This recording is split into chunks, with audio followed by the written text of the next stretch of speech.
Good afternoon, students. I am going to talk on the poem on the Medusa of Leonardo da Vinci in the Florentine Gallery. About the poet, Percy Bysshe Shelley was one of the major English romantic poets and regarded by critics as amongst the finest lyric poets in the English language.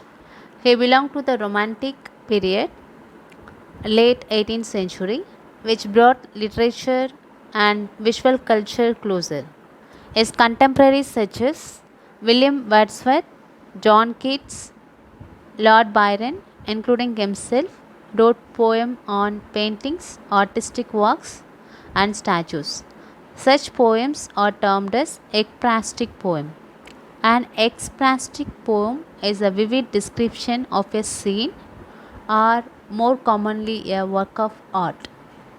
Shelley is best known for classic poems such as Ozymandias, Ode to the West Wind, To a Skylark, Music, and so on. After his death, he started recognized by everyone. We'll see the background story of Medusa. Medusa, whose name probably comes from the ancient Greek word for guardian. The Gorgons were three monsters in Greek mythology, daughters of Echidna and Typhon, the mother and father of all monsters respectively. Their names were Steno, Uriel, and the most famous Medusa. All of Medusa's siblings were monsters by birth except her. They were dreadful and fearsome beasts.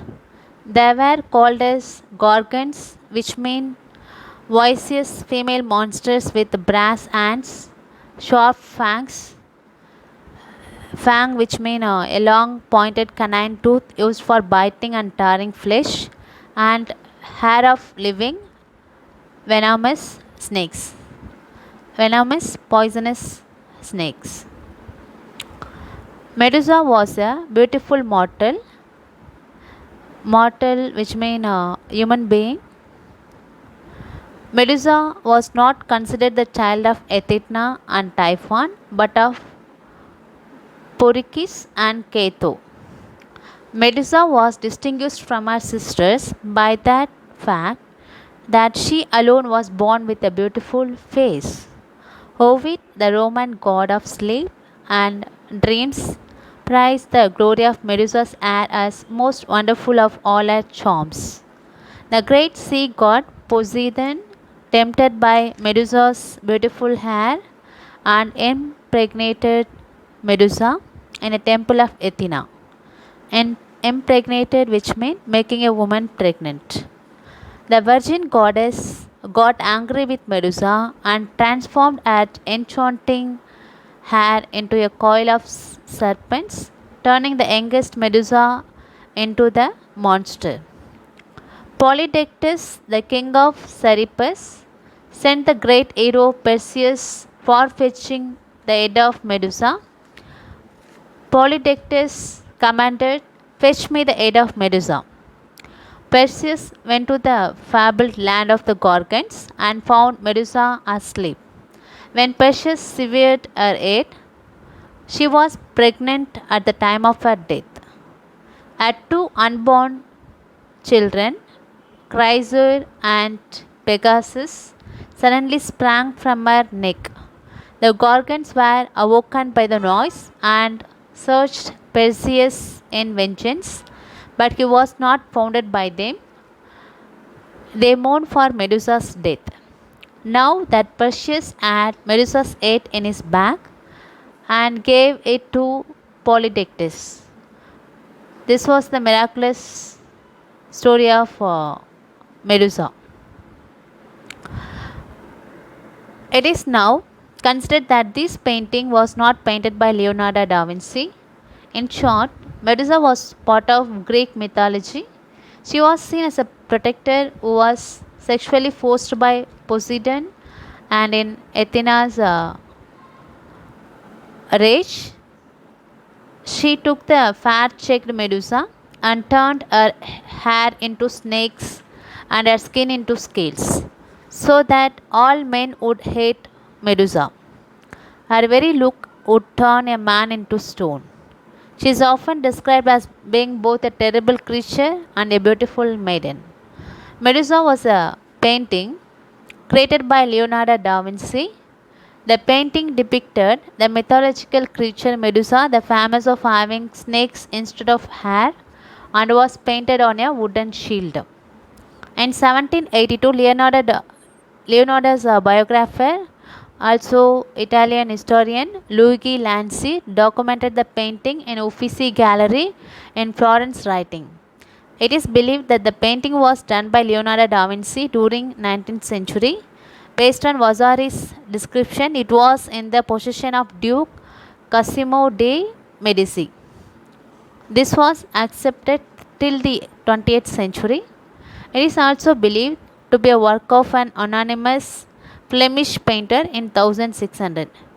Flemish emerged in northern France during the 15th century. The poem was the,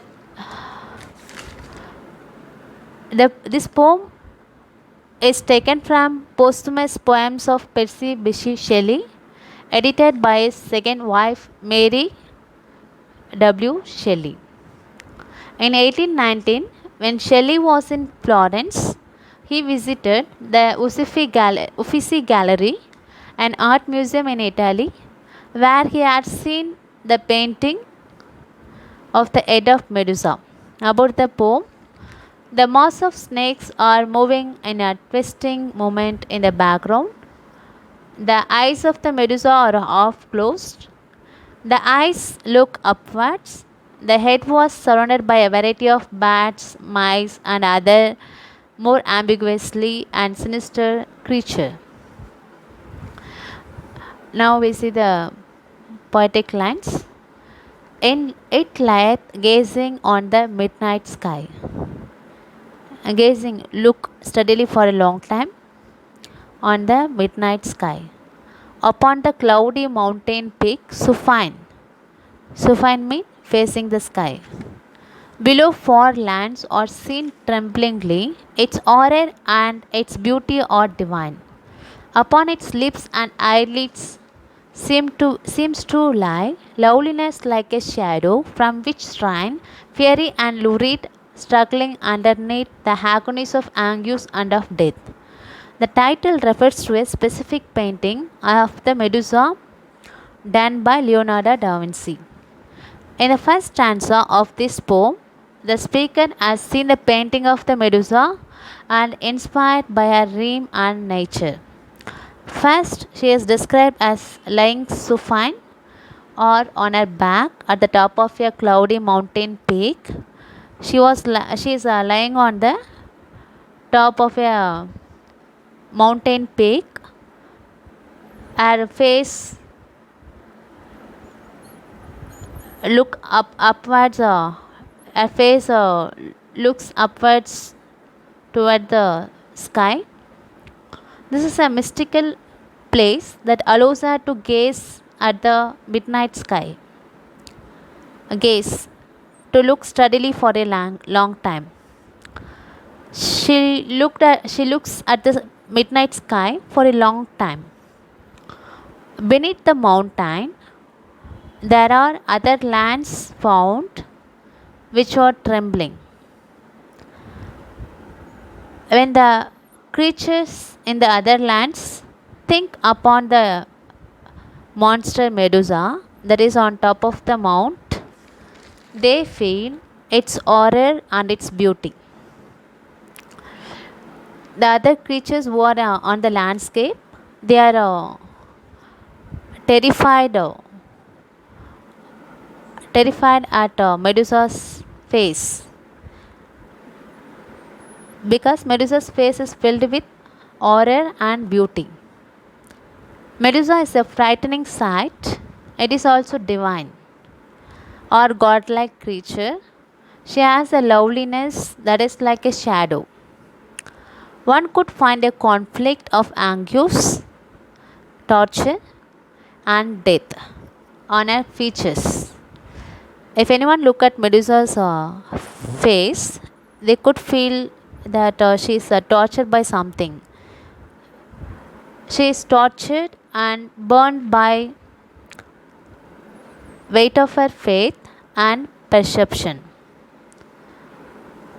Yet it is less than horror than the grace, which turns the gazer's spirit into stone, whereon the lineaments of that dead face are graven till the characters be grown into itself and thought no more can trace.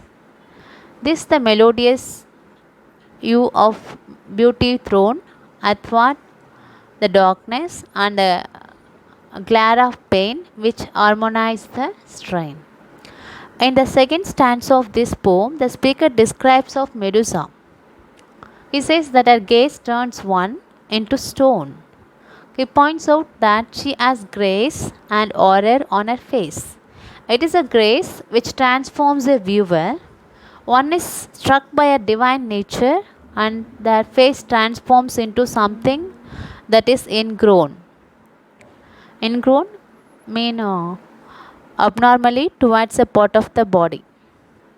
They just attract towards Medusa's features. Her face is a combination of beauty and darkness placed from one side to the other side. Her staring angry look gives beauty and darkness to the viewer's eyes. Hand from its air as from one's body grow, has grass out of a watery rock, hairs which are vipers, and they curl and flow, and their long tangles in each other lock, and with unending involutions shew their male radiance as it were to mock the torture and the death within, and saw the solid hair with many a ragged jaw. Within the third stanza, the speaker gives greater detail to the head of Medusa, specifically the snakes which are well known and feared by all.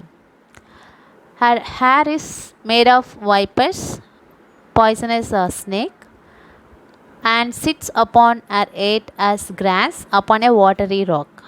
It is horrible to see the movements of the snakes twisting around one another. The snakes grow to only shrink again. Snake's skin is shining, that is as terrifying as Medusa's entire being. The snakes can never die and they are constantly transforming and revitalizing their own bodies. Revitalizing, again it just come back to life. Again it gets its skin back. And from a stone beside a poisonous eft. Poisonous eft means it's a lizard-like insect. Peeps idly into those Gorgonian eyes. Gorgonian, here Medusa's eyes. Whilst in the hair a ghastly bat bereft of sense as flitted with a mad surprise. Out of the cave this Idiot lies at cleft, and he comes hastening like a moth. Moth it's an insect that lies after a taper, and the midnight sky flares a light more dread than obscurity. The speaker draws the reader's attention away from Medusa, who is on a stone in the water, and to a poisonous eft or newt.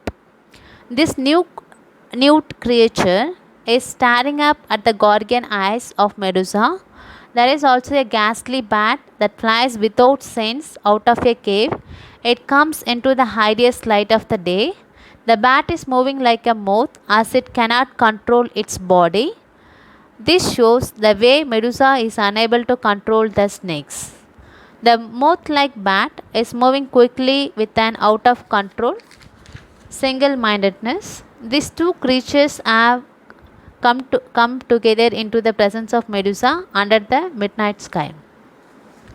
This the tempestuous loveliness of terror, for from the serpent's gleams a brazen glare, kindled by that inextricable error, which makes a trilling vapor of the hair become an ever shifting mirror of all the beauty and the terror there.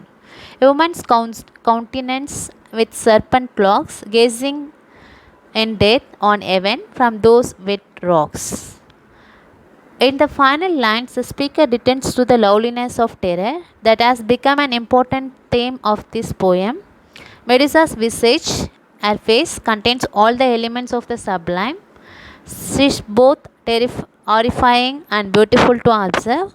From the serpents, there comes a brazen glare, which means bold, angrily stare. It sends from their eyes due to the error of any creature that wanders into view. The hair is filled with the tragedy of the near future and represents the terror and beauty of the snakes and their possessor. The last line summarizes the image of Medusa who sits on the wet rocks, gazing in death at all those who come before her. She takes what is heaven and transforms it. There is also a statement of a woman's countenance. Medusa's horror is interpreted in different ways throughout history. Here, speaker says she is a beautiful monster. She can be seen as a woman burdened with a terrible curse. She does not ask for anything, or as a symbol of female power, someone who is unwilling to submit to the male gaze. Thank you, students.